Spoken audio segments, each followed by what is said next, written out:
வணக்கம் நண்பர்களே, நேர்பட பேசு நிகழ்ச்சிக்கு வரவேற்கிறோம்.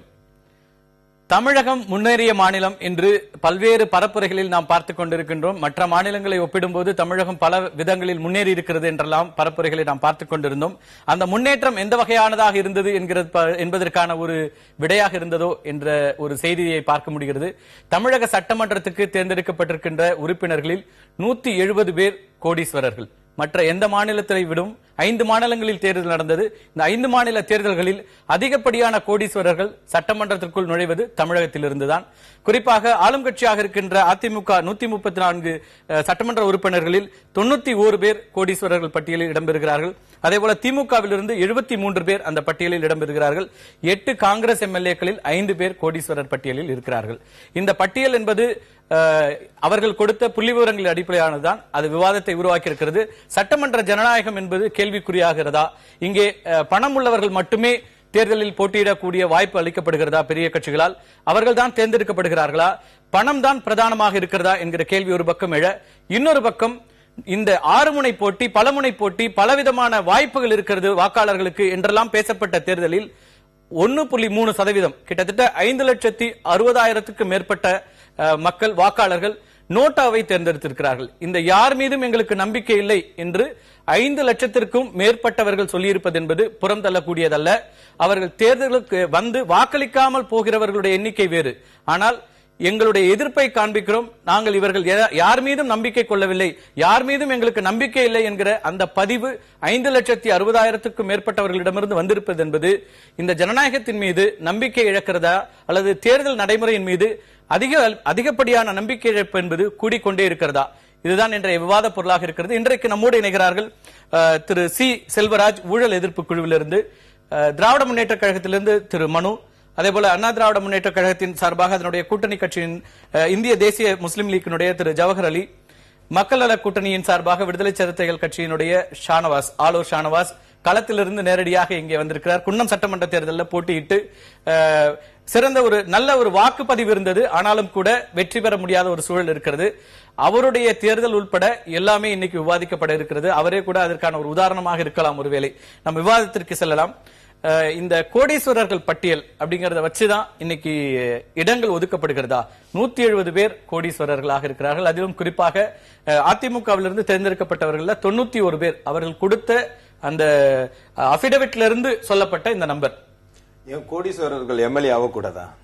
அதாவது அதிமுகவை பொறுத்த வரைக்கும் ஏழை பணக்காரன் என்ற பாகுபாடு காட்டி எல்லாம் அவர்களுக்கு சீட்டு கொடுப்பதில்லை. மக்களும் இவர் பணக்காரர் என்பதற்காக எல்லாம் ஓட்டு போடுவதில்லை. அப்படி பணக்காரர்கள் என்று ஓட்டு போடுவதாக இருந்தால் அதானியும் அம்பானியும் அவர்களை வேட்பாளர்கள் நிறுத்தி விடுவார்கள். ஆனா அதிமுகவை பொறுத்த வரைக்கும் அவர்கள் பார்ப்பது அந்த கட்சியிலே அவர்கள் இருக்கக்கூடிய விசுவாசம், திறமை, மக்கள் பணி எந்த அளவுக்கு செய்கிறார்கள், இதை பார்த்துதான் அவர்களுக்கு சீட்டு கொடுக்கிறது. மக்களும் அதே வகையில தான் அவர்கள் எதிர்பார்ப்பு, இவர் எந்த அளவுக்கு நமக்கு சேவை செய்வார், அந்த கட்சியினுடைய பின்பலம், அவர்கள் கடந்த கால பெர்ஃபார்மன்ஸ் பார்த்து கொடுப்பார்கள். அதே சமயத்தையும் இன்றைக்கு பல அதாவது தொழிலதிபர்கள் அரசியலுக்கு வர்றாங்கன்னா அவர்களுக்கு பொதுவா சம்பாதிக்கணும் என்ற எண்ணத்திலே இருக்காது. ஏன்னா இன்றைக்கு பொது நலங்கள்ல ஈடுபடணும் என்கின்ற இது ஈடுபாடு அதிகமா நிறைய பேருக்கு வந்திருக்குது. அந்த வகையில் தான் பொதுவா எடுத்துக்கிட்டே மாண்புமிகு அம்மா எடுத்துக்கொள்ளுங்க. சின்ன வயசுலயே ஒரு செல்வ செழிப்போட வளர்ந்தவங்க, சினிமாவில் நடித்து பேரும் புகழும் பணம் எல்லாம் சம்பாதித்தவர்கள், கோடி கோடியா சம்பாதித்தவர்கள் இன்றைக்கு முதலமைச்சராகி இன்றைக்கு மக்களுக்கு சேவை செய்து கொண்டிருக்கின்றார்கள். பணம் ஒன்று பெறணும் என்பதே ஒரு முக்கிய குறிக்கோளாக பல பேருக்கு இருப்பதில்லை. சமூக சேவையில் ஈடுபட வேண்டும் என்பதற்காக பல பேர் வந்து கொண்டிருக்கிறார்கள். சமூக சேவைக்காக தேர்ந்தெடுத்து அரசியலுக்குள்ள நுழைஞ்சிருக்காங்க. நிறைய பேர் உண்டு இன்னைக்கு சமூக சேவையில் ஈடுபடும். ஏன்னா இப்ப நீங்க பாத்தீங்கன்னா இப்ப அதான் ஒரே ஒரு கருத்து சொல்றேன், தயவு செய்து நான் பேசுறேன். நீங்க நிறைய விஷயங்கள் சொல்லிருக்கீங்க, நேயர்கள் பார்த்துட்டு இருக்காங்க. நீங்க சிரிக்காம பல விஷயங்கள் பேசிட்டு இருக்கீங்க. நடைமுறை யதார்த்தத்தையும் இல்ல நான் என்னோட கேள்வி நடைமுறை யதார்த்தத்தோட பேசுவோம். இந்த விவாத களத்துக்காக மேடைக்காக அலங்கரிக்கப்பட்ட பேச்சுக்களுக்குள்ள கூடாது. நம்ம அது என்ன அது எடுபடாது. அதுக்காக நான் சொல்ல வரேன். வெளிப்படையா சில விஷயங்களை பேசுவோம். இன்னைக்கு உங்களுக்கு எத்தனை கோடி பேர் இன்னைக்கு உறுப்பினர்கள் அதிமுக? அதிமுக பொறுத்த வரைக்கும் 1.5 கோடி உறுப்பினர்கள் இருப்பதாக சொல்றாங்க. அதுல இந்த 93 கோடீஸ்வரர்கள் தான் சிறந்த உழைப்பாளர்கள், சிறந்த மக்கள் பணியாளர்கள், இவங்க தான் சமூகத்துக்கு சேவையாற்றுவாங்க அப்படின்னு நீங்க நினைச்சீங்களா? இல்ல அப்படியெல்லாம் அவங்க, அதான் நான் சொன்னேன் முன்னாடி, அவங்க கொடுக்கும் போது இவர் பணக்காரரா ஏழையா என்றெல்லாம் கொடுப்பதில்ல. அவர்களுடைய பெர்ஃபார்மன்ஸ், கட்சிக்கு விசுவாசமா இருக்கிறவங்களும் அதுல செலக்ட் பண்ணி கொடுக்கறாங்க. இதுலயும் ஒரு குறிப்பிடத்தகுந்த ஒரு விஷயம், இது அவங்க டிக்ளேர் பண்ண சொத்து தான். இதுவே அவங்களுடைய சொத்து மதிப்பாங்கிறதும் டிஸ்பியூட்டபிள். அதுக்குள்ள பேச வேண்டிய விஷயங்கள் இருக்கிறது. இல்ல என்னோட கேள்வி, அப்ப எதன் அடிப்படையில நீங்க வேட்பாளர்களை தேர்வு செய்றீங்க? இது ரெண்டு கட்சிக்குமே பொருந்தக்கூடியதாக இருக்குது. ஏன்னா இன்னைக்கு ரெண்டு கட்சி தான் இன்னைக்கு சட்டமன்றத்துக்குள்ள நுழைஞ்சிருக்கீங்க. ரெண்டு கட்சிகள்லயும் 174 பேர், 170 பேர் அப்படின்னா கிட்டத்தட்ட 4ல 3 பேர் இன்னைக்கு பணக்காரர்களாக, பணம் உள்ளவர்களாக இருக்காங்க. அப்ப மற்ற எல்லாரும் யாரெல்லாம் தேர்தலில் தோல்வி அடைந்தார்களோ, மாற்றுன்னு சொன்னாங்களோ, அவங்க எல்லாம் சொல்ற குற்றச்சாட்டு உண்மையா? இங்க பணம் தான் பிரதானமா இருக்குது, பணம் தான் இன்னைக்கு வெற்றி தோல்வியை நிர்ணயித்தது அப்படின்னு அவங்க சொல்ற அந்த கூற்றுக்கு இது அடிப்படை ஆதாரமா? பணம் தான் வெற்றியை நிர்ணயித்ததுண்டா? இன்னைக்கு இப்ப அன்புமணி ராமதாஸ் தோத்துருக்க மாட்டாரு, விஜயகாந்த் தோத்துருக்க மாட்டாரு, நம்ம வில்லிவாக்கத்துல போட்டியிட்ட ஆருனுடைய மகன் ஹசன் மௌலானா தோத்துருக்க மாட்டாரு, திருநாவுக்கரசு மகன் தோத்துருக்க மாட்டாரு, இன்னும் பல பேர். பணம் எப்பொழுதுமே வெற்றியை நிர்ணயிக்காது சார். பல பேர் பணத்தை கோடி கோடியா செலவழித்தவர்களா தோற்று போனார்கள். போன முறை வசந்தகுமார் கோடி கோடியா செலவழிச்சாரு, ஜெயிச்சாரா? இந்த முறை அதெல்லாம் மக்கள் எந்த அடிப்படையில நீங்க தேர்வு செய்றீங்கன்றதான் என் கேள்வி. இவங்க தோக்குறாங்க ஜெயிக்கிறாங்கறத தாண்டி அவங்க வெற்றி பெறுவாங்கன்றதுனால சீட்டு கொடுத்திருக்கீங்க. இடம் அளித்ததுங்கிறது அதுக்கான தேர்வுக்கான அடிப்படையா இருக்கிறது. அப்ப அவங்க பணம் செலவழிக்க முடியும், இவங்களால இதெல்லாம் செய்ய முடியுங்கிற அடிப்படையில் தான் அவர்கள் அதாவது தேர்தல் எத்தனை பேருக்கு வாய்ப்பு அளித்து இவங்க எல்லாம் இந்த வாய்ப்பு இழந்துட்டாங்க, தேர்தலில் போட்டிட்டு வெற்றி பெற முடியல. நீங்க பல பேர் அடுக்குனீங்க, இவங்களுக்கு எல்லாம் எந்த அடிப்படையில் நீங்க இந்த ஒரு இதுக்கான வாய்ப்பு கொடுக்கப்பட்டது நீங்க நினைக்கிறீங்க? அதாவது அதான் சொல்றேன், அதிமுகவை பொறுத்த வரைக்கும் பல ஏழைகள், அதாவது நீங்க சொல்றீங்க 79 பேர் 91 பேர் பணக்காரர்கள், மற்றவர்கள் ஏழைகள் ஏத்துக்கிறீங்களா? அதனால பணம் இருப்பதை வைத்து எல்லாம் சீட்டு கொடுக்கலங்கிறது உங்களுக்கு தெளிவா தெரியுது. ஆனா பணம் ஒரு முக்கிய குறிக்கோளாகவே இருக்காது எலெக்ஷன்ல. பணம் மட்டும் முக்கிய குறிக்கோளா இருந்துச்சுன்னு தேர்தலுடைய முறையே மாறி போயிடும். அதிமுகவை பொறுத்த வரைக்கும் பணம் கொடுத்து வெற்றி பெறக்கூடிய சூழ்நிலையில் அவர்களுக்கு இல்ல. திமுக கூட 70-71 பேர் இருக்கிறாங்க. காங்கிரஸ்ல பல பேர் பணக்காரர் கோடீஸ்வரர்கள் தேர்ந்தெடுக்கப்பட்டிருக்காங்க. அவர்கள் சட்டமன்ற ஜனநாயகம் அப்படிங்கிறது நீங்க இப்ப என்ன சொல்றோம், ஜனநாயகத்துல எல்லாருக்கும் வாய்ப்பு இருக்குது, மன்னராட்சி இல்ல, யார் வேணாலும் இன்னைக்கு சட்டமன்றத்துக்குள்ள போகலாம், அதுக்கான வாய்ப்புகளை ஒரு சட்டம் உருவாக்கி கொடுத்திருக்கு, இதெல்லாம் பேசுறோம். ஆனால் நடைமுறையில இதெல்லாம் நடக்குதா அப்படிங்கிறது தான். ஒரு சாதாரண தொண்டர்னா இன்னைக்கு அமைச்சரா இருக்கக்கூடிய இந்த நிலை அதிமுக மட்டும்தான் பார்க்க முடியும். அதுதான் நீங்க உறுப்பினராக, சட்டமன்ற உறுப்பினராக அல்லது ஒரு கவுன்சிலராக ஆன பிறகு இந்த சொத்து மதிப்பு பல மடங்கு கூடுதுல்ல, அது எப்படி நடக்குது, அந்த மேஜிக் எப்படி நடக்குது அப்படிங்கிற கேள்விதான் இன்னைக்கு இதோட அடிப்படையா இருக்கு. பொதுவா அரசியல்வாதிகள், அதாவது 5 வருடத்துல உங்களுடைய சம்பளம் என்னன்னு தெரியும், அபிஷியலா இருக்கிற ஒரு சம்பளம்னு ஒண்ணு இருக்குது, நீங்க அதிகபட்சமா எத்தனை வாங்குறாங்க, எவ்வளவு ஆயிரங்கள் கொடுக்கப்படுதுன்னு தெரியும். ஆனால் சொத்து மதிப்பு ஒவ்வொரு முறையும் உங்களுடைய அபிடவிட்ல நீங்க கொடுக்கிற முறைப்படியான கணக்குகள்ல கொடுக்கிற அந்த சொத்து மதிப்பே பல மடங்கு உயரும் போது அதுக்கான வருவாய் எங்கிருந்து வருது, எப்படி நடக்குது இதெல்லாம்? இல்ல அதுல ஒரு விஷயம் சொல்ல, அதாவது 5 வருஷத்துக்கு முன்னாடி அதனுடைய லேண்ட், அதனுடைய பொருளுடைய வேல்யூஷன்ங்கிறது வேற, இப்ப வேல்யூஷன்ங்கிறது ஏறும். அதனாலதான் அந்த சொத்தினுடைய மதிப்பு உயரும். அதுக்காண்டி அதுல இல்லாம அதுல இருந்து ஒரு இன்கமும் இருக்கும், அதுல இருந்து வருவாயை வச்சுதான் அதனுடைய வருமானத்தையும் காட்டுறாங்க. வேற வகையில சம்பாரிச்சு வருமானம் அப்படி பாத்தீங்கன்னு வைங்களேன், பெரிய பெரிய தொலைக்காட்சிகள்லாம் நடத்தக்கூடியவர்கள்லாம் இன்றைக்கு தேர்தலில் போட்டியிடும் போது அவர்களுடைய சொத்து வருமானத்தையும் மிகப்பெரிய கோடீஸ்வரர் 1 கோடி பல கோடி ரூபாய்க்கு கார் வைத்திருக்கக்கூடியவர்கள்லாம் இன்றைக்கு சொத்து தேர்தலில் போட்டியிடும் போது அவங்களுடைய வருமானத்தை மிக குறைந்த அளவில் காட்டினாங்க. அதெல்லாம் இருக்குது. ஆனா கேள்வி என்னன்னா, நீங்க அப்படி போனீங்கன்னா நிறைய கேள்வி இருக்குது. நீங்க முதலமைச்சர்ல தொடங்கி எல்லாருக்குமான சொத்தே இல்லைன்னு சொல்ற தலைவர்களையும் இங்க பாக்குறோம், எனக்குன்னு உடைமைகளே இல்லைன்னு சொல்ற தலைவர்களையும் நம்ம பாக்குறோம். அதல்ல பேச்சு, அவங்க அதுக்கு நாங்க பிள்ளைகளுக்கு கொடுத்துட்டோம் இதெல்லாம் சொல்றாங்க. என்னோட கேள்வி, தேர்ந்தெடுக்கப்படுகின்ற வேட்பாளர்களுடைய தகுதியை நீங்க பணமா மட்டும்தான் வச்சு பாக்குறீங்களான்றது இருக்கிறது. வைத்து அதிமுக மட்டும் பார்க்கல, அதிமுகவுக்கு மட்டும் பேசல, ரெண்டு கட்சிக்குமா பொருந்ததுதான் மனு. இது இப்ப திமுக மீதும் இந்த கேள்வி எழுகிறது. நீங்க இத்தனை வேட்பாளர்களை நாங்க எல்லாருக்கும் வாய்ப்பளிக்கிறோம், நாங்க நேர்காணல் நடத்திய ஒரு கட்சி, யாரெல்லாம் எங்களுக்கு வேட்புமனு தாக்கல் செய்தார்களோ, விருப்ப மனு தாக்கல் செய்தார்களோ அத்தனை பேரையும் அழைத்து பேசணும் அப்படின்லாம் சொல்லி நேர்காணல் நடத்தி கடைசியில கோடீஸ்வரர்களை மட்டுமே தேர்ந்தெடுத்தீங்களா? அப்படி இல்ல. வேட்பாளர் தேர்ந்தெடுப்பதற்கு ஒரு கட்சியோட ப்ரெரோகேட்டிவ், அவங்களோட உரிமை. ஆனால் இந்த கிரைட்டீரியால தான் தேர்ந்தெடுத்தோம் சொல்லிட்டு போயிருங்க. அதுல என்ன நாங்க உரிமையை நாங்க வந்து மறுக்கல. இல்ல, அந்த கிரைட்டீரியா நான் எக்ஸ்பிளைன் பண்றேன். பட் ஒரு இதுல நான் உங்களோட உடன்படுறேன். என்னவென்றால் இத்தனை பேர் வந்து எம்எல்ஏக்களாக எலெக்ட் ஆகி அவங்க எல்லாருமே கோடீஸ்வரர்களாக இருக்கிறாங்க. அதாவது 230 வந்து கிட்டத்தட்ட 170 ஏதோ. அது வந்து ஒரு பெரிய கேள்விக்குறி. என்ன மாதிரி 100 பேரு, அஸ்ஸாம்ல 72, கேரளால 61, தமிழகத்துல 170 பேர். 170 அதான் இல்ல கோடீஸ்வரர்களாக வருமான வரி தாக்கல் செய்த அடிப்படையில் யதார்த்தமான விஷயம். மாநிலமா தமிழ்நாடு இருக்குது. அதுதான் சொன்னேன் நான். நீங்க இப்படி எல்லாம் கிளைம் பண்ணுவீங்க தெரியும். யாருக்கான தனிநபர் வருமானமாக இருக்கட்டும், தொழில் வளமாக இருக்கட்டும், தமிழ்நாடு அதே நேரத்துல நீங்க சொல்றீங்க வருமானம் மிகுந்ததாக, தனிநபர் வருமானம் மிகுந்ததாக இதெல்லாம் சொல்லிட்டு எதுக்கு அம்மா உணவகம் வைக்கிறோம், எதுக்கு இலவச அரிசி கொடுக்கிறோம்? அந்த இடத்துல கீழே ஒரு 9% இருக்காங்கல்ல. அப்ப வந்து இலவச அரிசி கொடுத்து, விலையில்லா அரிசி கொடுத்து, அன்றைய நாளை கடத்த வேண்டிய மக்களையும் வச்சுக்கிட்டு முன்னேறிடுச்சுன்னு சொல்றீங்க. உள்ளவர்களும் இருக்காங்க. அவர்களுக்கான மக்கள் சில திட்டங்களை கொண்டு வரணும். அதுக்காக செய்யக்கூடிய விஷயம் தான். பணக்காரர்களும் அதிகமாக இருக்கிறார்கள். காரணம் வந்து தொழில் வளம் அதிகமா இருக்குது தமிழ்நாட்டுலங்கிறது. குறிப்பா கோயம்புத்தூர்ல பாத்தீங்கன்னா எதிர்கட்சிகள் ஒரு குற்றம் சுமத்தினாங்க. அதாவது வந்து தொழில் வளம் குறைஞ்சு போச்சு. ஒரு மனுவோட நேரத்தில் இருக்கும், தொடர்ந்து பேசலாம். சொல்லுங்க. இல்லங்க, சொத்து பணம் மட்டுமே வந்து ஒரு தேர்தல் வெற்றியை நிர்ணயிக்கிறது இல்ல. வெவ்வேறு காரணங்கள் இருக்கு. அது எல்லாருக்கும் தெரியும். அறிமுகம், அவங்க சொந்த செல்வாக்கு, கட்சியோட அங்க பலம் பலவீனம் எல்லாமே இருக்கு. ஆனா கண்டிப்பா இது வந்து ஒரு பிரச்சனை தான். இதை வந்து நம்ம எப்படி, இது எதனாலன்றத பாக்கணும், இதை நம்ம எப்படி வந்து டேக்கிள் பண்ண போறோம்ன்றத பாக்கணும். அதுதான் இந்த விவாதத்தின் மெய்ய பொருளா இருக்கணும்னு நான் விரும்புறேன். இன்னைக்கு வந்து பாத்தீங்கன்னா இப்ப திமுக எடுத்தீங்கன்னா நீங்க நிறைய பேர் சொல்லிட்டீங்க. பட் எளிய வேட்பாளர்களும் வெற்றி பெற்று இருக்காங்க. அது வந்து மனோ தங்கராஜா இருக்கட்டும், இல்ல இங்க இருக்கிற தாயம் கவியா இருக்கட்டும், இப்படி கட்சியில வளர்ந்தவங்களும் நிறைய பேர் இருக்காங்க. ஒரு பிரச்சனை என்னன்னா, இப்படி எளிமையா வர்றவங்க இல்ல சில பணக்காரர்கள் வர்றாங்க. ஆனா அவங்க வந்து 5 வருடத்தில் வந்து அது ஒரு அமோக வளர்ச்சி காண்றாங்களா, அதுதான் பிரச்சனை. இப்ப பாத்தீங்கன்னா இது நிறைய இடத்துல இருக்கு.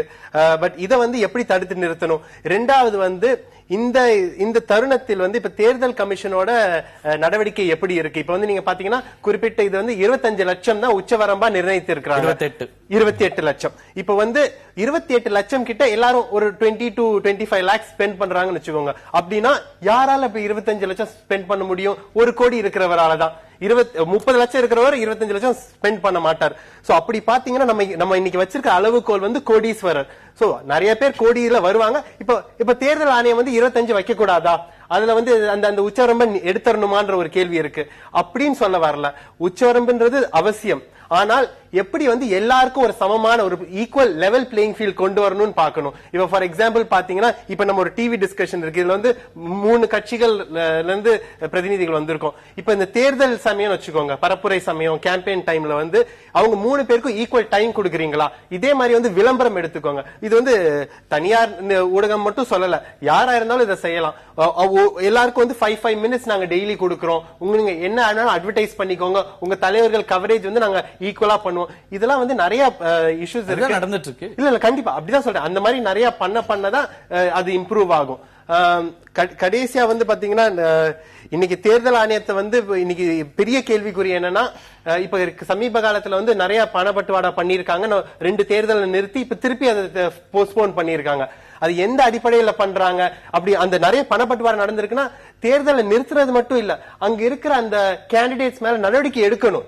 யார் கேண்டிடேட்ஸா இருக்கட்டும், இல்ல கட்சிக்காரங்களா இருக்கட்டும், எங்க எவிடன்ஸ் இருக்கோ அதை கொண்டு வந்து போலீஸ் முன்னாடி என்ன எலெக்ஷன் கமிஷனுக்கு இப்ப வந்து எல்லா அதிகாரமும் இருக்கு. கான்ஸ்டிடியூஷன் ஆர்டிகல் 323, 329 படி ஏன் அதை சரியா பண்ணல? இந்த ஜஸ்ட் போஸ்ட்போன் பண்றதுன்றது மட்டும் ஒரு சரியான தீர்வா எங்களுக்கு தெரியலங்க. எனக்கு என்னன்னா திமுக மட்டும் இல்ல, பல கட்சிகள்ல விருப்ப மனு தாக்கல் செய்தவங்கள்ட்ட நேர்காணல் நடத்தும் போதே எவ்வளவு ரூபாய் செலவு பண்ண முடியும் அப்படிங்கிறது பிரதானமான கேள்வியாக இருந்தது.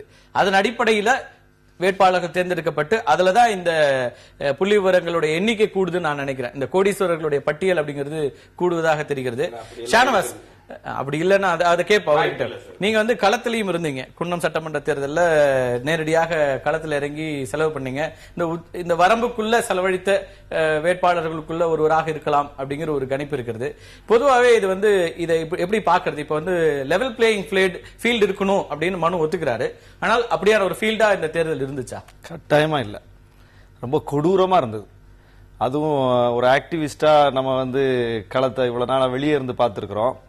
களத்துக்குள்ள இறங்கி பார்க்கும்போது முழுக்க முழுக்க முழுக்க பணம் புரளுகிற சந்தையாக தேர்தல் களம் மாறி இருக்கு. அதாவது 28 லட்சம்னு தேர்தல் ஆணையம் வரையறை வைக்குது.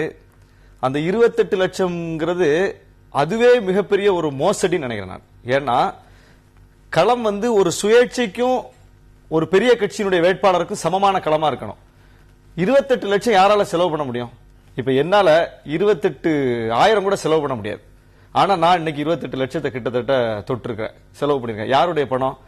அந்த பணம் செலவழிக்க வேண்டிய நெருக்கடி எனக்கு எதனால வந்தது? என்ன கேண்டிடேட்டா அறிவிக்கிறாங்க, தொகுதியிலிருந்து எனக்கு போன் வருது, எப்ப வர்றீங்க தொகுதிக்கு அப்படின்னு. தொகுதிக்கு போறதுக்கு நான் வந்து 5 நாள் அவகாசம் எடுத்துக்கிட்டேன். ஏன்னா என்கிட்ட பணம் இல்ல, செலவு குறைக்கிறது ஒண்ணு, என்கிட்ட பணம் இல்ல, எப்படி போறதுங்கிறது தான் கேள்வி. அங்க போனா போய் இறங்கின உடனே சின்ன எழுதணும் அப்படிங்கிறாங்க. முதல்ல வந்து சின்ன எழுதணும், எல்லா இடமும் சின்ன எழுதணும். ஏன்னா திமுக அதிமுக எல்லா இடமும் எழுதிட்டாங்க, சின்னத்தை வரைஞ்சிட்டாங்க. பாமக ஒரு வருஷத்துக்கு முன்னாடியே சின்னத்தை எழுதி ஒரு செவர் விடாம எழுதி வச்சிருக்காங்க. இப்ப நீங்க நிக்கிறீங்க பாமகக்கு எதிராக, அதிமுக எதிராக, திமுக எதிராக நீங்க நிக்கிறீங்கன்னு இந்த மக்களுக்கு எப்படி தெரியும்? அப்ப இந்த இடத்துல ரெட்டையிலே இருக்குது, சூரியனும் இருக்குது, மாம்பழம் இருக்குது, மோதிரமும் நிக்குது அப்படிங்கிறது இந்த மக்களுக்கு தெரிஞ்சாதானே மோதிரத்துக்கு ஓட்டு போடுவாங்க. அப்ப அதை தெரிய வைக்கிறது எப்படி? ஒரு பெரிய பட்டியலை கொடுக்குறாங்க, 450 கிராம பட்டியலை கொடுக்குறாங்க. இந்த 450 கிராமத்துல ஒரு கிராமத்துக்கு குறைஞ்சது நீங்க 50 இடத்துல சின்ன எழுதணும் அப்படிங்கிறாங்க. ஒரு கிராமத்துக்கு 50 இடத்துல சின்ன எழுதணும்னா 450 கிராமத்துக்கு எத்தனை இடத்துல சின்ன எழுதணும்? அதனுடைய கூட்டுத்தொகை என்ன? அதுக்கு சோறு வெள்ளை அடிக்கணும், சோறுல சின்ன வரையணும். இந்த செலவு மட்டுமே 50 லட்சத்தை தாண்டும். இந்த செலவு மட்டுமே. நான் சொல்றேன், திமுக அதிமுகவும் பாமகவும் வரைஞ்ச சின்ன மட்டுமே 1 கோடி ரூபாய்க்கு மேல தாண்டும், கட்டாயமா தாண்டும். அதுக்கு முன்னாடி ஈடு கொடுக்கவே முடியல. அதிகபட்சம் நான் ஒரு 5 லட்சத்துக்கு சின்ன எழுதியிருப்பேன். இது இது இது ஒரு சின்ன வரைகிறதுலே இவ்வளவு செலவு இருக்குது. இதுக்கு அடுத்தது வந்து துண்டறிக்க, போஸ்டர்ஸ், வண்டி எடுத்துட்டு போய் கிராம கிராம மக்களை சந்திக்கிறது, ஒரு 4 வண்டி எடுத்துட்டு போகணும். இப்படி நீங்க செலவை மதிப்பிட்டீங்கன்னா முழுக்க முழுக்க செலவு. இது வாக்காளர்களுக்கு பணம் கொடுக்காமல் தேர்தல் செலவு மட்டும். இதுல வாக்காளர்களுக்கு பணம் கொடுக்கிற நடைமுறை வேற. அது வந்து கற்பனை கூட பண்ணி பார்க்க முடியாது. 2.5 லட்சம் வாக்காளர்கள் என்னுடைய தொகுதியில, குன்னம் தொகுதியில 2.5 லட்சம் ஓட்டுக்கு 500 ரூபாய் கொடுத்திருக்காங்க, 300 ரூபாய் கொடுத்திருக்காங்க, 200 ரூபாய் கொடுத்திருக்காங்க. கிட்டத்தட்ட 1000 ரூபாய் ஒரு வாக்காளருக்கு போய் சேர்ந்திருக்குது. 3 கட்சி கொடுத்திருக்காங்க. அவர் யாருக்கு ஓட்டு போடுவாரு? போட்டிருக்காங்களா, ஓட்டு போட்டிருக்காங்களா? அதுதானே இப்ப. ஏன்னா இந்த எளிய மக்கள், பாமர மக்கள் 50 ரூபாய் கொடுத்தா கூட அவங்களுக்கு அது பெரிய காசு. 100 ரூபாய்க்கு காலையில போறாங்க. நான் ஒவ்வொரு கிராமமா இப்ப பார்த்தேன், கிராமத்துல ஆளே கிடையாது, பெண்களே கிடையாது. என்ன இவ்வளவு வெறிச்சோடி கிடக்குது? பிரச்சாரத்துக்கு போறோம், பட்டப்பகல்ல போறோம், யாருமே வீட்டுல இல்ல. எங்க போயிருக்காங்க கேட்டா எல்லாம் ஏரி வேலைக்கு போயிருக்காங்க. அப்ப ஏரிக்கு வண்டியுடன் ஒவ்வொரு ஏரியா போய் பார்த்தோம். அங்க போனா நூற்றுக்கணக்கான பெண்கள் 100 நாள் வேலை திட்டத்துல ஒரு 100 ரூபாய்க்கு காலையில 9 மணிக்கு போயிட்டு சாயங்காலம் 6 மணி வரைக்கும் வேகாத வெயில்ல வெந்துகிட்டு இருக்காங்க 100 ரூபாய்க்கு. அந்த மக்களுக்கு நீங்க 500 ரூபாய் தர்றது அப்படிங்கிறது பெரிய ஒரு விஷயம். அவன் வட்டி கட்டுறான். இந்த 500 ரூபாய் வாங்கி கொண்டு போய் அவன் வட்டி கட்டுறான். இப்ப இதுல எந்த பணப்பட்டுவாடாவை ஏன் யாரும் தடுக்கல அப்படின்னா, இந்த மக்களுக்கு கிடைக்கக்கூடிய பணம் வந்து தடுக்கப்பட்டு விடக்கூடாது. நீங்க உங்களுக்கு நான் ஓட்டு போடுற தயவு செய்து இந்த காசை தடுத்துறாதீங்க மக்கள் சொல்றாங்க. உங்க மேல கோவம் வரும். அப்படி ஆயிருக்குது. அதனால தான் மற்ற கட்சிகள் அதை தடுக்கிறதுல இருந்து விலகி நின்று இருக்காங்க. இப்ப எவ்வளவு பெரிய பிரச்சனை இருக்கு பாருங்க. இப்ப இந்த சுமையெல்லாம், ஆனா நீங்க வந்து சொல்லியிருந்தீங்க தேர்தலுக்கு முன்னாடி பணம் கொடுத்தா எங்களுடைய கூட்டணி சார்பாக அதை தடுப்போம், அதுக்கு அதை தடுத்திருக்கோம், நிறைய புகார் கொடுத்திருக்கோம். அந்த புகார் மேல நடவடிக்கை இல்லை. இதெல்லாம் மீறி நாங்க அதை தடுத்திருக்கிறோம். அப்ப நீங்க நான் கள நிலவரத்தை சொல்றேன். அது நாங்க எடுத்த நடவடிக்கைகள் ரெண்டாவது. ஆனா கள நிலவரம் இப்படி இருக்கு. எங்கேயுமே வந்து பணப்பட்டுவாடா இல்லாத ஒரு தொகுதியை காட்ட முடியாது. நீங்க அதிமுக வந்து பணம் கொடுக்குது அப்படின்னு திமுக குற்றச்சாட்டுதுல, திமுக எத்தனை இடத்துல அதிமுகவை கையங்களமா பிடிச்சது? ஏன் பிடிக்கல? அப்ப திமுகவும் பணம் கொடுக்குது. ஏன்னா திமுக இப்ப இவங்க என்ன சொன்னாங்க, உங்களுக்கு எல்லாம் பூத்லயே ஆள் கிடையாது, பூத் ஏஜென்ட் கூட கிடையாது, எங்கேயுமே உங்களுக்கு ஆளே கிடையாது எங்களை பார்த்து சொன்னாங்க. சரி, எங்களுக்கு ஆள் இல்லங்கிறத அவங்க வாதப்படி எடுத்துக்கோ. நீங்க எல்லா இடமும் இருக்கீங்கல்ல, அதிமுகவுடைய ஒவ்வொரு அசைவும் திமுக எல்லாமே தெரியும். ஏன்னா எல்லா இடமும் அவங்க நெட்வொர்க் இருக்குது, எல்லா இடமும் கிளை இருக்குது, எல்லா இடமும் ஆள் இருக்காங்க. அதிமுக வீடு வீடா பணம் கொடுத்திருக்குது அப்படின்னு திமுக சொல்லுது. திமுக ஏன் தடுக்கல? அப்ப திமுகவும் வீடு வீடா பணம் கொடுத்திருக்குது. சரி, இதுக்கு மாற்றுன்னு சொல்லி வந்த பாமக ஏன் தொகுதியில் கொடுத்திருக்கு? நான் பாமக ஓட்டு கவுண்டிங் இடத்துல வந்து எண்ணிக்கை இடத்துல பாமக வேட்பாளரை நேரில் பார்த்து சொன்னேன், உங்களுடைய பாலு உளுந்தூர்பேட்டையில போய் பிரச்சனை பண்றாரு, ஓட்டுக்கு பணம் கொடுத்தது. ஆனா நீங்களே இங்க கொடுத்தீங்களா சார் அப்படின்னா அவருக்கு மறுப்பே சொல்லல எனக்கு. அப்ப எல்லாருமே பணத்தை மையப்படுத்தி தான் தேர்தலுக்கு வந்திருக்காங்க, பணத்தை மையப்படுத்தி தான் தேர்தல் களமே இருக்குது. இதுல ஒரு சாதாரண ஆளுக்கான களமே இல்லை. இல்ல அப்ப நீங்க சொல்றபடி பாத்தீங்கன்னா இப்போ எளிய மக்கள் யாரும் தேர்தலுக்குள்ள நிக்க முடியாது அல்லது அவங்களுக்கான வாய்ப்பு இல்ல. இன்னைக்கு அரசியலுக்கு வந்து நான் சமூகத்துக்கு ஏதாவது செய்யறேன் அப்படின்னு சொல்ற எந்த விஷயமும் நடைமுறைக்கு ஒத்து வராதுன்றீங்களா? அது ஒத்து வரா முடியாதுன்னு நம்ம ஒதுக்கி தள்ளிவிட முடியாது. இவ்வளவையும் கடந்துதான் 22,600 சொச்சம் ஓட்டு நான் வாங்கியிருக்கிறேன் அந்த தொகுதியில. அந்த வாக்குக்கு என்ன மதிப்பு இருக்கு? அதுதான் இப்ப கேள்வி. இவ்வளவே கடந்து அப்ப அந்த 22,600 சொச்சம் பேர் எனக்கு ஓட்டு போட்டிருக்காங்க. எங்களுடைய தலைவருக்கு தொடர்ந்து 50,000 பேர் ஓட்டு போட்டிருக்காங்க. இவ்வளவே கடந்து அப்போ ஜனநாயகத்தில் அதற்கு ஒரு இடம் இருக்குது. ஆனா இந்த குறுகிய கால அவகாசத்துல எங்களால இந்த பண முதலைகளை எதிர்கொள்றதுங்கிறது பெரிய இதா இருக்கு. இந்த சமமான போட்டிக்களத்தை உருவாக்க வேண்டிய கடமை தேர்தல் ஆணையத்துக்கு இருக்குது. ஆனா அது களம் சமமா இல்ல.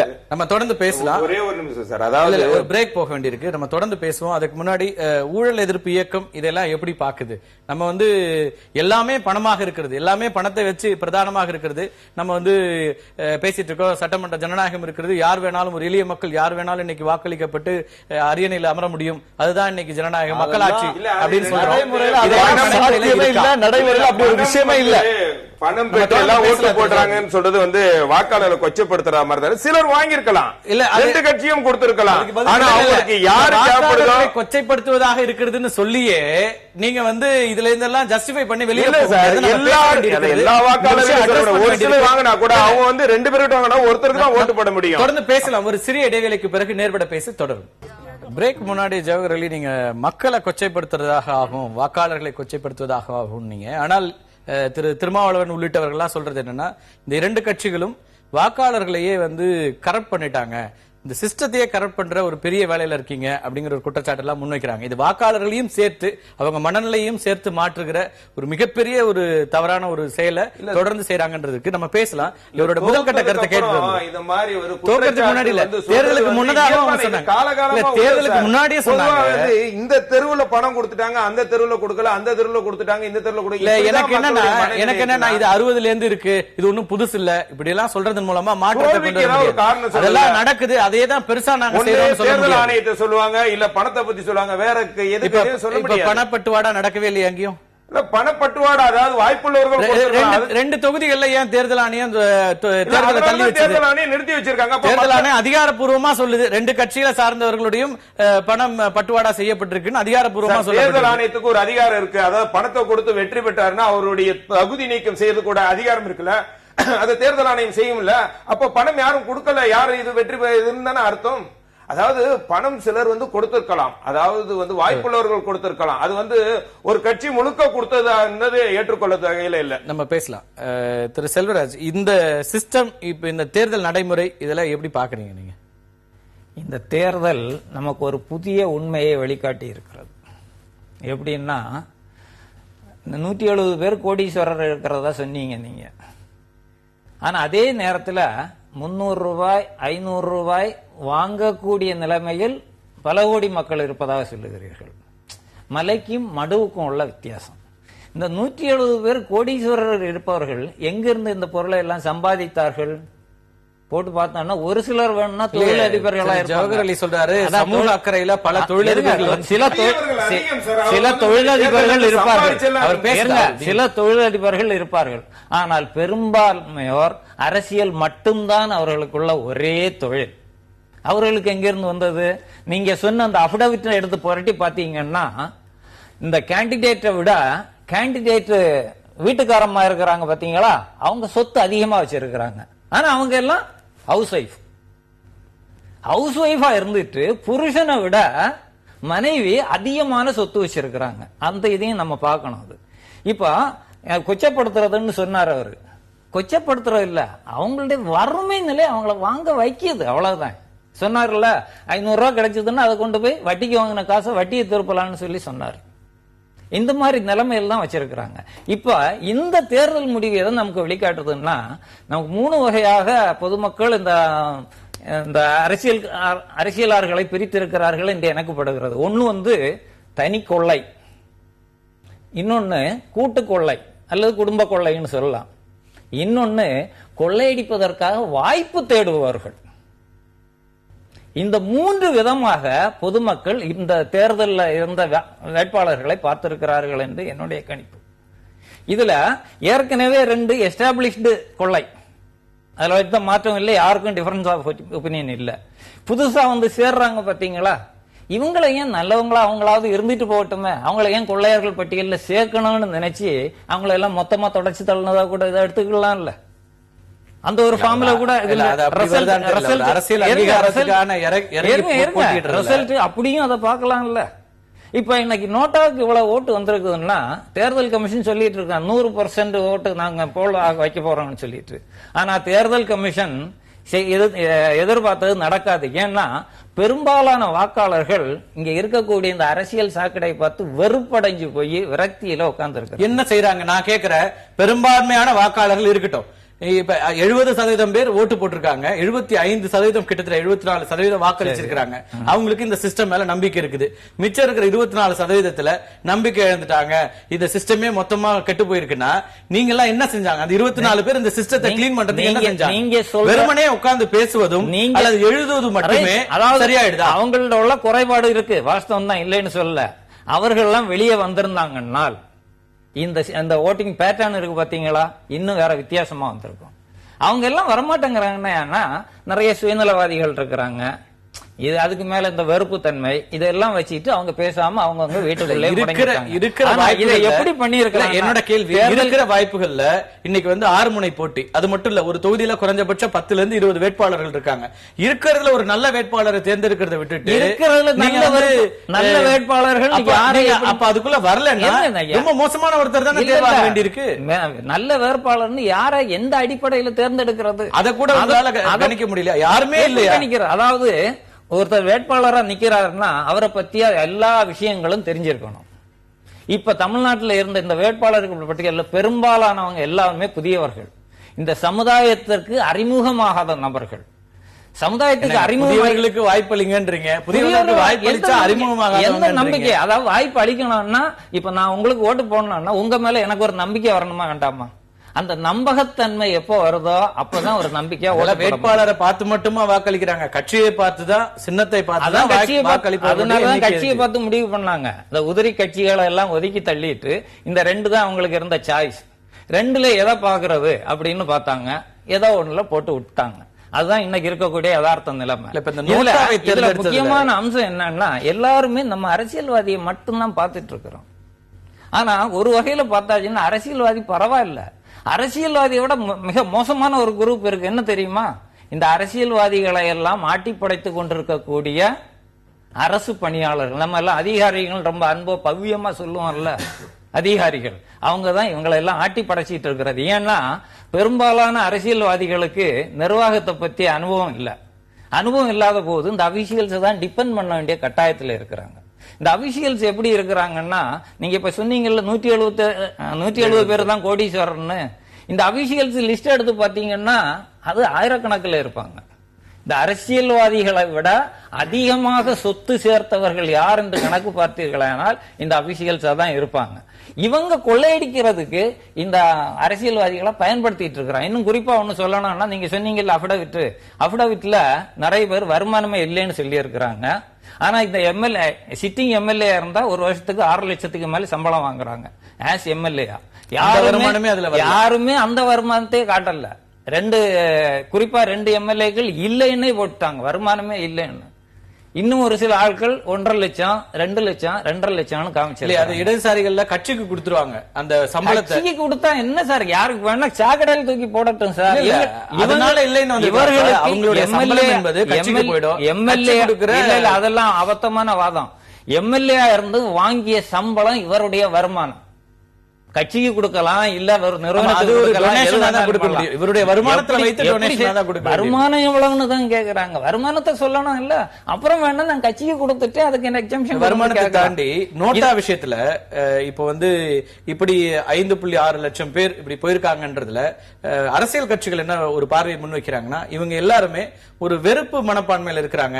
எந்த சமூகத்தின் மீது எல்லாத்திலயும் வெறுப்பை செலுத்தக்கூடிய ஒரு ஆள், எதன் மீதும் நம்பிக்கை இல்லாதவர்கள், அப்படியான ஒரு கூட்டம் தான் இப்படி வாக்களிச்சிருக்குது அப்படின்னு ஒரு பார்வையை முன்வைக்கிறாங்க. அது அப்படிதான் பார்க்க வேண்டியிருக்கா, அல்லது அரசியல் தெளிவில்லாத ஒரு நிலையில இவங்க எல்லாம் இருக்காங்களா? அரசியல் தெளிவு இல்லைன்னு சொல்ல முடியுங்க. அரசியலே இல்லையே, சாக்கடை தானே இருக்குது. எதுலயுமே கொஞ்சமாவது ஒழுங்கு இருக்கணும் சார். அதாவது 50-50 இருந்தா கூட திரும்ப திரும்ப அதாங்க சொல்றேன். எல்லாரும் வந்து மேடையில பேசுறோம் அரசியல் சாக்கடை, அரசியல் வந்து ஒரு இதெல்லாம் பேசிட்டு சொல்லிடுறேன். இந்த எம்எல்ஏ மேட்டர்ல சொல்லிடுறேன். எம்எல்ஏ இன்கம் டாக்ஸ் ஆக்ட் படி இந்த எம்எல்ஏக்களுக்கு டிடிஎஸ்ல வந்து வரியை பிடிக்கணும். யாரு? இந்த டிஸ்பல்ஸ் பண்ற ஆட்கள் வந்து வரிய வசூல் பண்ணணும். இங்க வரி வசூல் பண்றது இல்லை. ஏன் தெரியுமா? இந்த எம்எல்ஏ வலைக்குள்ள வச்சுக்கணும், இவங்க பவுண்டரிக்குள்ள வச்சுக்கணுங்கிற ஒரே நோக்கத்தோடய டிடிஎஸ் பிடிக்காம இருக்கிறாங்க. இங்க மட்டும் இல்ல, எம்பி பார்லிமெண்ட்லயும் அதுதான் நடக்குது. பார்லிமெண்ட்லயும் சர்க்குலர் போடுறாங்க. பார்லிமெண்ட் புல்லட்டின்ல என்ன போடுறாங்கன்னா, நாங்க உங்களுக்குள்ள டிடிஎஸ்ல உங்க வரியை பிடிக்கல, நீங்களே டைரக்டா இன்கம் டாக்ஸ் டிபார்ட்மெண்ட்டுக்கு பே பண்ணிருங்கன்னு சொல்றாங்க. ஆனா யாருமே பே பண்றது இல்ல, இன்க்ளூடிங் மன்மோகன் சிங்கா இருந்தாலும் சரி, இவர் மோடியா இருந்தாலும் சரி, இந்த சோனியா காந்தி யாரா இருந்தாலும் சரி. ஆர்டிஐல கேட்டிருக்கிறோம். ஆர்டிஐல கேட்டால் அதுக்கும் தகவல் கொடுக்காதுங்கன்னு சொல்றாங்க. இவங்க எல்லாம் வந்து ஆர்டிஐ ஆக்ட்னு ஒண்ணு வச்சுட்டு நாங்க வெளிப்படைத்தன்மையா இருக்கலாம்னு சொல்றாங்க. வருமான வரி ரிட்டர்ன் கொடுத்ததுல என்ன அவங்களுடைய சொந்த விஷயம் இருக்குது? அது ஒரு டிபார்ட்மெண்ட்டுக்கு சட்டபூர்வமாக கொடுக்கப்பட வேண்டிய அறிவிப்பு. நம்ம தொடர்ந்து பேசலாம். திரு ஷானவாஸ், ரொம்ப குறிப்பா நீங்க வந்து இது ரெண்டு கட்சிகளும் இன்னைக்கு வந்து தமிழகத்தை சீரழிச்சிட்டாங்க, இவங்களெல்லாம் இந்த ஆட்சியிலிருந்து தூக்கி எறியணும், ஒரு மாற்றம் முன்வைக்கிறோம், மாற்று அரசியல் முன்வைக்கிறோம், கூட்டணி ஆட்சி, பல்வேறு விஷயங்களை சொல்லி வந்தீங்க. ஆனால் உங்களுடைய மாற்றையும் ஏற்காம பல ஒரு வாய்ப்புகள் இருந்த நிலையிலும் கூட 5.6 லட்சம் வாக்காளர்கள் நோட்டா தேர்ந்தெடுக்கிறாங்க அப்படின்னா என்டையரா இப்ப ஃபீல்டில் இருக்கிற இந்த அரசியல் என்பதன் மீதான நம்பகத்தன்மைங்கிறது குறைஞ்சுக்கிட்டே வருதா? இளம் வாக்காளர்கள் பற்றி நீங்க தேர்தலுக்கு முன்னாடி ஒரு வட்டமேசையை ஒருங்கிணைத்தீங்க, அதுலயே இந்த கேள்வி நீங்க வச்சீங்க. அதுக்கு நான் தேர்தலுக்கு முன்னாடி இதற்கான பதில சொல்லியிருக்கேன். இளைஞர்கள்ட்ட வந்து அரசியலின் மீது ஒரு வெறுப்பு இருக்கிறது உண்மை, அரசியல்ல வந்து ஒரு மாற்றம் வரணும்னு அவங்க விரும்புறது உண்மை. ஆனா அவங்க அரசியலற்று இருக்காங்கிறது அதை விட பெரிய உண்மை. இதெல்லாம் அதைத்தான் காட்டுது. நீங்க இப்போ ஆர்கே நகர்ல வசந்தி தேவி நின்று இருக்காங்க. இது அந்த இளம் வாக்காளர்களுக்கு, புதிய வாக்காளர்களுக்கு, இந்த அரசியல் மீது வெறுப்பில் இருக்கிற வாக்காளர்கள் கொடுக்கப்பட்ட வாய்ப்பா இல்லையா? வசந்தி தேவியில வந்து அவங்கள்ட்ட என்ன குறைய கண்டாங்க இவங்க? நோட்டால போடக்கூடிய அளவுக்கு வசந்தி தேவி எதுல குறைஞ்சு போனாங்க? அவங்களுடைய சர்வீஸ்ல எதுவும் பிரச்சனையா? மக்களுக்கு அவங்க இதுவரைக்கும் பணியாற்றினதுல எதுவும் பிரச்சனையா? அல்லது அவங்க முறைகேடா ஏதாவது நடந்திருக்காங்களா? இப்ப என்கிட்ட என்ன பிரச்சனை? நான் வந்து இவங்களுக்கான வாய்ப்பா இல்லையா? எங்க தலைவர்கிட்ட என்ன பிரச்சனை? உங்க தலைவருடைய தோல்விக்கு நோட்டா ஒரு காரணமாக இருக்கு. 87 வாக்குகள், ஆனா அங்க 1000 வாக்குகளுக்கு மேல நோட்டால போய் அவருடைய 50 ஆண்டு கால வயதுல 30 ஆண்டு காலத்தை இந்த சாதாரண எளிய மக்களுக்காக செலவு பண்ணிருக்கிறார். இன்னைக்கும் அவர் வந்து எப்படி பொது வாழ்க்கைக்கு வந்தாரோ அந்த இடத்துல அப்படியே நின்றுட்டு இருக்கிறார். பொருளாதார ரீதியா எந்த வலிமையும் பெறல. அவர் குடும்பம் அப்படியே இருக்குது. இன்னைக்கும் அவங்க வீட்டுல போய் அவங்க தாயார்ட்ட வந்து நான் வாழ்த்து வாங்க போறேன், அப்படியே அந்த குடிசை வீட்டுல அப்படியே இருக்காங்க. அப்ப இதுக்கு மேல என்ன ஒரு பொது வாழ்க்கையில ஒருத்தர் நேர்மை நிரூபிக்கணும்? 5 வருஷம் வந்து எம்பியா இருந்திருக்கிறார், எம்எல்ஏ இருந்திருக்கிறார். அவருக்கு வந்து அரசு பணம் ஒதுக்கப்பட்டிருக்குது, அவர் கைக்கு கொடுக்கப்பட்டிருக்குது, இதை நீங்க மக்களுக்கு செலவு பண்ணுங்க. அதுல அவர் 5 ஆண்டுகள் அந்த பணத்தை கையாண்டு இருக்கிறாரு. அந்த கையாண்ட இடத்துல ஏதாவது களவாண்டு இருக்கிறாரா? ஏதாவது முறைகேடு இருக்குதா? ஒருத்தர் வந்து கமிஷன் வாங்கினார்னு ஒரு குற்றச்சாட்டு இருக்குதா? இடதுசாரி எம்எல்ஏக்கள் மேல அந்த குற்றச்சாட்டு இருக்குதா? யார் மேல இல்ல. அப்போ பொது வாழ்க்கையில வேட்பாளர்களாக நிற்கக்கூடியவர்கள், இப்ப திமுக வேண்டாம் நாங்க வர்றோம் நாங்க சொல்றோம்னா அந்த வாய்ப்பை நாங்க கொடுக்கிறோம். அதை தேர்ந்தெடுக்கிறதுல இவங்களுக்கு என்ன பிரச்சனை? அங்கதான் பிரச்சனை. நீங்க வாய்ப்பை கொடுக்கறேன்றீங்க, உங்க கன்சிஸ்டன்சி பத்தியும் கேள்வி வருது. இப்ப அவங்க ஏன் வெறுப்படைய வேண்டிய ஒரு அவசியம் இருக்குது? மாற்றுன்னு சொன்னீங்க, நீங்க சொன்ன பல விஷயங்கள்ல சமரசம் செஞ்சீங்க. அப்ப அவங்களுக்கு உங்க மேல நம்பிக்கை இல்லாம போகுதுல. எதுல சமரசம்? பல்வேறு விஷயங்கள சொல்ல முடியும். நீங்க அந்த பொது வாழ்க்கை நேர்மையில எதுல சமரசம்? பொது வாழ்க்கையில இல்ல, நீங்க ஒரு கூட்டணியாக வரும்போது எதெல்லாம் முன் வச்சீங்களோ இதெல்லாம் தான் நாங்க மாற்று அரசியல் முன்வைக்கிறோம். ஒரு சீஃப் மினிஸ்டர் கேண்டிடேட் கிடையாது எங்களுக்கு, தேர்தலுக்கு பின்னாடி தான் சொன்னீங்க. ஆனால் திரும்ப விஜயகாந்த் அவர்களை நீங்க முதலமைச்சர் வேட்பாளர் ஏற்றுக்கிட்டீங்க. அதற்கு பிறகு வந்து பல்வேறு விஷயங்கள் அதுக்குள்ள சொல்ல முடியும். குறைந்தபட்ச செயல் திட்டம்னு நீங்க வச்சதுக்கும் அவர் வைத்த குறைந்தபட்ச செயல் திட்டத்துக்குமான நேரடி எதிர் முகாம்கள்ல இருந்து முரண்பாடுகளும் நீங்க அப்ப என்னன்னா பல விஷயங்களுக்கு வெற்றி, தேர்தல் வெற்றிங்கிறது மட்டுமே குறிக்கோளாக கொண்டு நீங்களும் பல காம்ப்ரமைஸ் பண்ணிட்டீங்க போது அதை திராவிட கட்சிகள் செய்யறதும் ஏற்கனவே ஆட்சியில் இருக்கிறவங்க செய்யற காம்ப்ரமைஸ்க்கும் இதுக்கு என்ன வேறுபாடு அப்படிங்கிற ஒரு எண்ணம் வருது இல்ல? அதாவது இதெல்லாம் ஸ்ட்ராட்டஜிக்கலா உள்ள சில முடிவுகள். ஆனா நாங்க ஓட்டுக்கு பணம் கொடுத்து தேர்தலை சந்திப்போம்னு நாங்க சொல்லி ஓட்டுக்கு பணம் கொடுக்கறத என்கரேஜ் பண்ண ஒருத்தர் முதலமைச்சர் வேட்பாளர் அறிவிச்சோமா? அது செய்யல. இப்ப விஜயகாந்த் மேல அந்த மாதிரி எதுவும் குற்றச்சாட்டு இருக்கா? அவர் எதிர்கட்சி தலைவரா இருந்திருக்கிறாரு, அவருக்கு ஒதுக்கப்பட்ட வந்து எம்எல்ஏ நிதியில வந்து அவர் வந்து முறைகேடு செய்தார்னு குற்றச்சாட்டு இருக்குதா? இப்போ பொது வாழ்க்கையில நேர்மையை நிரூபித்தவர்களை நாங்க ஏற்றிருக்கோம். அதுல எதுவும் பிரச்சனை இல்லையா? நீங்க சொல்லக்கூடியதெல்லாம் எங்களுடைய கூட்டணிக்கான சில சமரசங்கள், சில அட்ஜஸ்ட்மெண்ட், சில உத்திகள், ஸ்ட்ராட்டஜி, அதெல்லாம் அதுக்கும் வாக்காளர்கள் ஒருவரை தேர்ந்தெடுப்பதற்கும் உள்ள நீங்க சொல்ற என்னன்னு கேக்குறேன். நீங்க அறிவுசார் தளத்துல இருக்கிற நீங்க இப்போ ஆர்கே நகர் சொன்னீங்க, முனைவர் வசந்தி தேவிக்கு சொன்னீங்க, தனிப்பட்ட ஒரு வேட்பாளராக நிச்சயம் அவங்களுக்கான ஒரு மதிப்பீடு இருக்கிறது. ஆனா ஒரு கூட்டணியின் சார்பாக நிறுத்தப்படும் போது அந்த கூட்டணிக்கான மதிப்பீடு என்னவோ அதுதான் அந்த வேட்பாளருக்கு வருது. அந்த கூட்டணியில இயற்கை வளங்களை கொள்ளையடிச்சவங்க யாராவது அந்த கூட்டணியில் இருக்கிறோமா? ஆட்சி பொறுப்புல யாரும் இல்லையா? அதனால அதுக்குள்ள நம்ம போக முடியாது. வாய்ப்பு கொடுக்கணும்ல, அப்ப வாய்ப்பு கொடுக்கணும்ல. அப்ப புதியவர்களா தான் நாங்க வர்றோம். ஆட்சி பொறுப்பு இல்ல. நீங்க உங்களுக்கு தெரியும் நான் என்ன சொல்றேன்னா, நீங்க வந்து எதற்காக எல்லாம் உங்களை வந்து மக்கள் நல கூட்டணியாக இருந்த போது அவ்வளவு பேர் ஆதரிச்சாங்க. அதுக்கு பிறகு அந்த ஆதரவு மாற்றமாக இருந்தது, அதுக்கப்புறம் விமர்சனமா மாறியது. அது ஏன் உங்களுக்கும் தெரியும். நீங்க தொடர்ந்து சமூக வலைதளங்கள்லாம் இருக்கீங்க. ஆனால் நீங்க யாரை பெருசா நம்புனீங்களோ அந்த புதிய வாக்காளர்கள், இளம் வாக்காளர்கள், குறிப்பாக இந்த ஊடகங்கள்ல, சமூக ஊடகங்கள்ல பெருசா எழுதிட்டு இருந்த யாருமே உங்க மேல பின்னாட்கள்ல நம்பகத்தன்மையை குறைஞ்சு போச்சு. அப்ப அந்த மாற்றுங்கிறது அடிபட்டு போச்சு. இதுதான் நோட்டாவிலேயே ரிஃப்ளெக்ட் ஆகுதா அப்படிங்கிற கேள்வி எனக்கு. இது வந்து நீங்க விஜயகாந்த் அவர்கள் எங்க அணிக்கு வர்றதுக்கு இல்ல, நான் அதுக்குள்ள வரிசையா பல்வேறு விஷயங்களை சொல்ல முடியும். இளைஞர்களுடைய மனநிலை இதுதான். இளைஞர்கள் வந்து இப்ப அண்ணா ஹசாரே ஒரு மூவ்மெண்ட் எடுத்தா கூட்டம் கூட்டமா பின்னாடி போறாங்க. அவர் யாரு, அவர் இதுக்கு பின்னாடி என்ன செய்வாரு, எதுவுமே அவங்களுக்கு பிரச்சனை இல்லை. அவங்களுக்கு என்னன்னா ஒரு பொதுவான ஒரு சென்சேஷனுக்கு பின்னாடி போகக்கூடிய மனநிலை இருக்கு. இங்க சகாயம் நாங்க இப்ப சகாயம் வந்து அவர் சார்ந்த துறையில அவருடைய நேர்மை நிரூபிச்சிருக்கிறார். ஆனா அரசியலுக்குள்ள எத்தனை சகாயம் இன்னைக்கு இருக்கிறாங்க? இப்ப ஜி ராமகிருஷ்ணன் என்ன பிரச்சனை, நல்லக்கண்ணையாட்ட என்ன பிரச்சனை? அப்போ அவங்க எல்லாம் அரசியலுக்குள்ளே சகாயமா தானே வாழ்ந்துட்டு இருக்காங்க. ஏன் அந்த அவர்கள் நிறுத்தக்கூடிய வேட்பாளர்களை வந்து தேர்ந்தெடுக்கிறதுல இந்த இளைஞர்களுக்கு என்ன தயக்கம்னு கேக்குறேன். அதுக்காக நீங்க வந்து பேசலாம். நம்ம ஒரு பிரேக் எடுக்க வேண்டியிருக்கு. நோட்டாங்கிற ஆப்ஷனே இருக்கக்கூடாது அப்படின்னு இப்ப உங்க தலைவர் உட்பட பல அரசியல் கட்சி தலைவர்களும் பேச ஆரம்பிச்சிட்டீங்க. இந்த ஆப்ஷனே இருக்கக்கூடாது அப்படிங்கிறது வந்து ஒரு சரியான ஒரு அணுகுமுறையா இருக்குமா? ஜனநாயகத்தில் அதுக்கான ஒரு உரிமை இருக்கிறது. நான் யாரையும் தேர்ந்தெடுக்க விரும்பல அப்படின்னு சொல்லக்கூடிய ஒரு ஆப்ஷனே இருக்கக்கூடாதுன்னு சொல்றதன் மூலமாக நீங்க வந்து நேரடியாக இந்த ஜனநாயக நடைமுறைக்கு எதிராக ஒரு சிந்திக்கிறீங்களா அப்படிங்கிற ஒரு கேள்வி இருக்கிறது. ஒரு சிறிய இடைவெளிக்கு பிறகு தொடர்ந்து பேசுவோம். ஆனா உங்க ஆட்சி வர முடியாம போனதுக்கு 4.4 லட்சம் வாக்குகள் தான் வித்தியாசம். அதுலதான் தோல்வி அடைந்தோம் அப்படின்னீங்க. 5.6 லட்சம் வாக்குகள் நோட்டாவுக்கு போயிருக்கு. ஆட்சி மாற்றத்தையே அல்லது ஆட்சியை திமுகவுக்கு வரவிடாம பண்ணதுல நோட்டாவுடைய பங்களிப்பும் இருக்குன்னு சொல்ல முடியுமா? இல்ல, அப்படி சொல்ல முடியாது. நோட்டான்றது வந்து ரொம்ப சிம்பிள்ங்க. இது வந்து சுப்ரீம் கோர்ட் வந்து கிளியரா எதுக்கு நோட்டா வச்சிருக்கோம்னு சொல்லியிருக்காங்க. நான் ஒரு சின்ன இல்லஸ்ட்ரேஷன்ல சொல்லிடுறேன். இப்ப வந்து வாக்குச்சாவடிக்கு போறவங்க இருக்காங்க, வாக்குச்சாவடிக்கு போகாம வீட்டுல உட்காந்துட்டோ வெளில போறவங்களும் இருக்காங்க. அன்னைக்கு ஓட்டிங் டே அன்னைக்கு வாக்குச்சாவடிக்கு போறவங்க வந்து ரெண்டு விதம். ஒண்ணு வந்து ஏதோ ஒரு கட்சிக்கோ ஒரு சுயேட்சைக்கோ வாக்குப்படுறாங்க, மத்தவங்க நோட்டாக்கு போடுறாங்க. இப்ப நோட்டா எதுக்குன்னா, ஓவராலா நீங்க எண்ணீங்கன்னா எல்லாரும் போய் ஓட் பண்ணாங்கன்னா எதுவும் போகஸ் ஓட்டு போட்டக்கூடாது, என் பேர்ல வந்து வேற யாரும் பண்ணக்கூடாதுன்னு. சோ நோட்டான்றது ரொம்ப ஒரு இன்றியமையான ஒரு அம்சம். அது வந்து எடுக்க கூடாது, அது தவறான ஒரு இதா இருக்கும். அதே திருமாவளவன் எல்லாம் சொல்றாங்க நோட்டாங்கிற ஆப்ஷனே இருக்க கூடாது, இது வந்து தேர்தல் நடைமுறைக்கு எதிராக இருக்கு. அப்படி எதிராக இருக்குன்னு சொல்லக்கூடாது.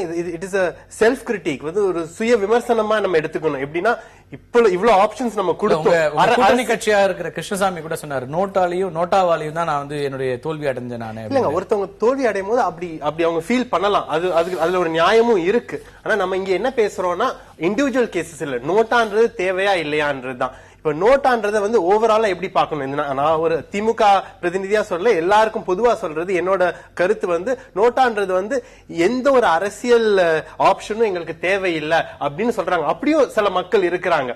சோ அவங்களையும் நம்ம அப்படியே புறந்தள்ளக்கூடாது. அவங்களையும் புரிஞ்சு அவங்கள்ட்டயும் நம்ம வந்து நம்மளோட கருத்தை எடுத்துட்டு போய் சொல்லணும். கருத்து இப்ப 2014 கூட கிட்டத்தட்ட 5 லட்சம் பேர் அப்பவும் நோட்டாவை சூஸ் பண்ணிருக்காங்க.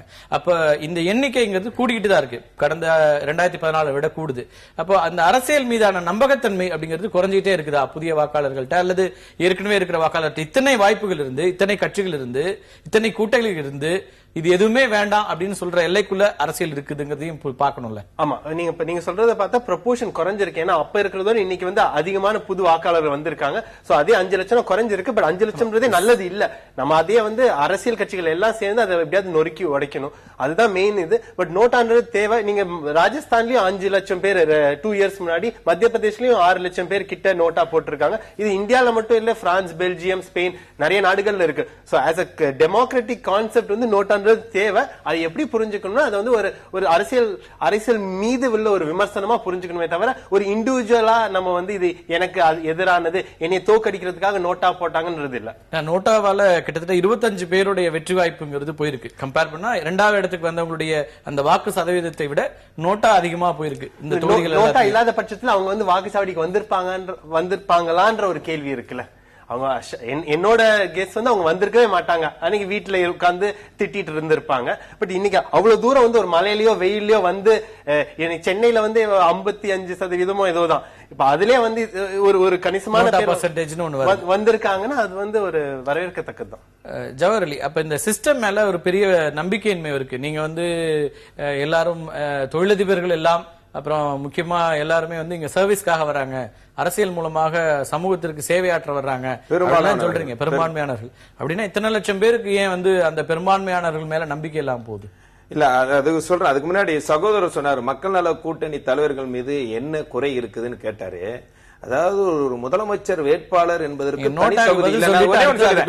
ஒரே ஒரு விஷயம் சார், காவிரி, அதாவது ஒரு நிருபர் கேட்கிறார், காவிரி மேலாண்மை வாரியம் அமைக்கணும்னு அம்மா வந்து நான் அதற்காண்டி குரல் கொடுப்பேன்னு சொல்றாங்களே, உங்களுடைய கருத்து என்னன்னு கேட்கும்போது விஜயகாந்த் கிட்ட அவர் சொல்றாரு, நான் அதற்கு எதிர்ப்பு கொடுப்பேன் அப்படின்னு சொல்றாரு.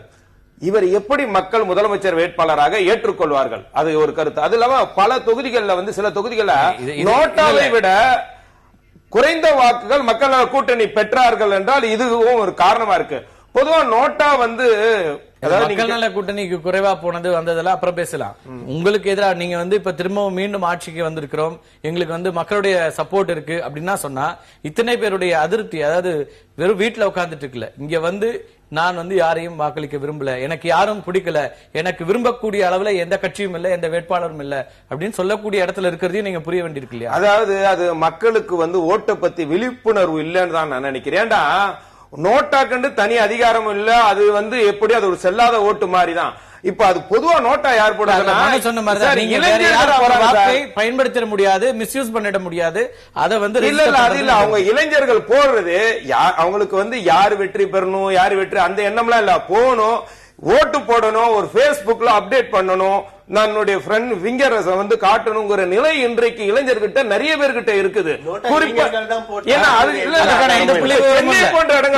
அதுக்கான புள்ளி வரும் இல்ல, இந்த வயசுல இருக்கிறவங்க தான் பொதுவான கருத்து சொல்றேன். நீங்க பாத்தீங்கன்னா எல்லாம் பேஸ்புக்லயும் வாட்ஸ்அப்லயும் அப்டேட் பண்றவங்க தான் நான் ஓட்டு போட்டேன் விங்கர்ஸ காட்டுறதுக்கு ஓட்டு போடுறவங்க இளைஞர்கள் நிறைய பேர். அப்படி உண்மையிலே நோட்டானுடைய வேல்யூ என்னன்னு தெரிஞ்சிருந்தா திரும்பவும் நீங்க வந்து அவர்கள் மேல குறைக்கான விரும்புறீங்களே தவிர நம்ம மேல என்ன இருக்கு, இந்த அரசியல் மீது ஏன் இந்த வெறுப்பு வருது, இந்த சிஸ்டம் மேல ஏன் இந்த வெறுப்பு வருது, அதை கன்சிடர் பண்றதுக்கு கூட நீங்க தயாரா இருக்க மாட்டீங்க. அரசு இந்த எண்ணிக்கை கூட தானே செய்யும் சார். அரசு மேல ஆதரவு இருக்கிறனாலதான் 1,76,00,000 ஒரு சின்ன ரவுண்டுக்குள்ளே போறீங்க. இது அரச பத்தியே நான் பேசல, ஒட்டுமொத்த அரசியலை பத்தி பேசிட்டு இருக்கிறேன். நீங்க ஏன் உங்க கட்சிக்குன்னு கொண்டு போறீங்க?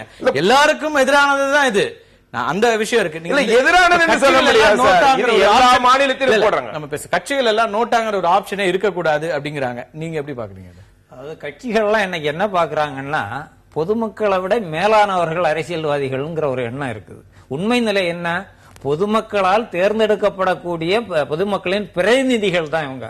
இன்னைக்கு இருக்கக்கூடிய இந்த கவுன்சிலர்ல இருந்து ஆரம்பிச்சு எம்எல்ஏ எம்பி யாரையாவது இந்த ஓட்டு போட்ட பொதுமக்கள் சந்திக்கக்கூடிய சூழ்நிலை இருக்குதா?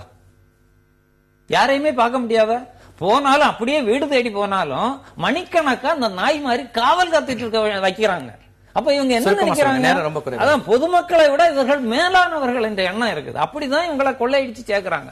இன்னைக்கு சிட்டியை எடுத்துக்கிட்டாச்சுன்னா ஒரு இடத்துல எங்க மணல் ஜல்லி கொட்டி வச்சிருந்தாங்கன்னா அவங்க கொஞ்சம் கணிசமான தொகை கொடுத்தா மட்டும்தான் வீடு கட்ட முடியும். அந்த மாதிரி ஒரு நிலைமைக்கு மக்களை ஆளாக்கி ஒரு ஒடுக்குமுறை தான் இங்க இருந்துட்டு இருக்கிறதுனால இந்த வெறுப்பு மக்கள் மத்தியில வருது. நீங்க ஏற்கனவே விளக்கமா சொன்னீங்க ஒண்ணு, ஏன் இந்த மாதிரி ஒரு மனப்பான்மை வளருதுன்னு. அதுக்கு இந்த அரசியல்வாதிகளை எல்லாம் முன்னாடி நிப்பாட்டிட்டு பின்னாடி இருக்கக்கூடிய இந்த அரசு பணியாளர்களும் தான் அடிப்படை காரணம். இப்போ ஒருவேளை ஒரு எக்ஸாகரேட்டட் இதா கூட இருக்கலாம், பிரசிடென்ட் ரூல் வேணுமா அப்படின்னு ஒரு பட்டன் வச்சா ஒருவேளை 1 கோடி பேர் ஓட்டு போட்டுருவாங்களோ அப்படிங்கிற மாதிரிலாம் தெரியுது. இப்ப இந்த சிஸ்டம் மேல நம்பகத்தன்மை குறைதா? நீங்க எதன் அடிப்படையில இப்படியான ஒரு ஆப்ஷன் வேணாம்னு சொல்றீங்க?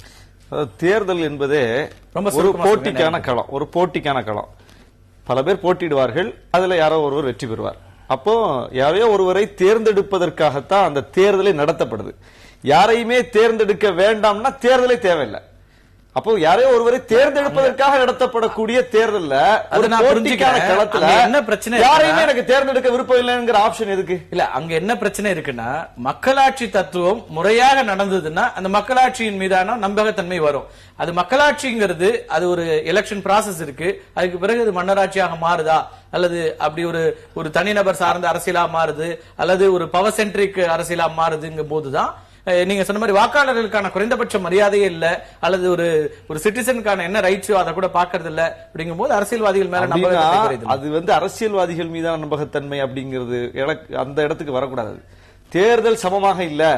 இங்க ஒரு சாதாரண ஆளும் நிக்கிறாரு, ஒரு பணம் படைத்தவரும் நிக்கிறாரு, கரப்ஷன் செய்தவரும் நிக்கிறாரு, கரப்ஷன் செய்யாத ஒருவரும் நிக்கிறாரு. அப்ப இவங்க ரெண்டு பேருக்கு சமமான களமா இது இல்ல. எனவே இந்த தேர்தலை நான் புறக்கணிக்கிறேன், இந்த தேர்தல் மேல எனக்கு நம்பிக்கை இல்லைன்னு சொல்லி அந்த ஆப்ஷன் கொடுக்கலாம் நீங்க. ஆனா இந்த ஆப்ஷன் அப்படி இல்ல. இங்க நீங்க கொள்ளையடித்தவர்களும் நிக்கிறாங்க, நாங்களும் நிக்கிறோம், ரெண்டு பேரும் சமமா வச்சு. இல்ல அது நீங்க சொல்றது, நீங்க சொல்றது ரெண்டு பேருக்கும் அது அவங்க பார்வையில் என்னன்னு பார்க்க வேண்டியிருக்கு. வாக்காளர்கள் பார்வையில் என்னன்னு பார்க்க வேண்டியிருக்கு. இன்னொன்னு, ஜனநாயகத்துல எதிர்ப்பை பதிவு செய்யக்கூடிய ஒரு வாய்ப்பும் இருக்குது. அந்த எதிர்ப்பு யாரு? ஃப்ரீ ஸ்பீச் பத்தி பேசுறோம். எதிர்ப்பு யாருக்கு பொதுமக்கள் முறைப்படி தேர்தல் அமைந்தா டிஸ்கஷன் அது நிறைய பேச வேண்டியது, மாற்ற முடியும் சார். பொதுமக்களை மதிக்காத தன்மை இருக்கின்ற காரணத்தினால் இத்தகைய குளறுபடிகள்லாம் இருக்கத்தான் செய்யும். நன்றி. நேரம் ரொம்ப குறைவா இருக்கு. குறிப்பாக நம்ம மக்களாட்சி தத்துவம் பத்தி எல்லாம் பேசினாலும் கூட அதன் மீதான அந்த சிஸ்டத்தின் மீதான நம்பகத்தன்மையை உருவாக்குறதா இன்னைக்கு இருக்கிற பெரிய பிரச்சனையா இருக்குன்னு நினைக்கிறேன். இது தேர்தல் ஆணையத்தின் வேலை மட்டுமல்ல, அரசியல் கட்சிகள் ஒட்டுமொத்தமாக எல்லோரும் சேர்ந்து அந்த நம்பகத்தன்மையை ஏற்படுத்த வேண்டிய ஒரு அவசியம் இருக்கிறதோ என்கிற கேள்வி எழுப்பி இருக்கிறது. மீண்டும் ஒரு நிகழ்ச்சியில் சந்திக்கலாம் நண்பர்களே.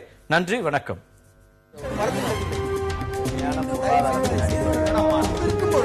எதிர்த்து பேசி